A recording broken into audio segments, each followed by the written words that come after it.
خمس ہم کیوں نہیں دیتے؟ اکثر لوگ جو خمس نہیں دیتے کہ انہوں نے کیش میں کچھ لیا نہیں ہے، وہ ادھاری کے چکر میں کہ وہاں ثواب ملے گا۔ اب دیکھیں کھوجا کمیونٹی دنیا میں 1 لاکھ ہے، اور خصوصاً ہمارے جو افریقن کھوجا ہیں، ہم ان میں ریزیڈنٹ عالم بھی رہے لندن میں، افریقن کھوجوں میں کہہ سکتے ہیں 80% سے زیادہ لوگ خمس دیتے ہیں، کیونکہ یہ لوگ بیپاری ہیں، اللہ سے بیپار کر کے دیکھا ہے کہ یہاں بھی ملتا ہے وہاں بھی ملتا ہے، سرحد پر دے وہاں پر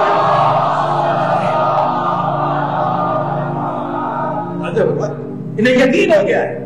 کہ خمس سے کبھی ہم غریب نہیں ہوں گے، بلکہ خمس سے ہم اور امیر ہوں گے اور امیر ہوں گے۔ 2 چیزیں اگر پیسے والا بننا ہے، ایک خمس دے اور دوسرا حج کریں۔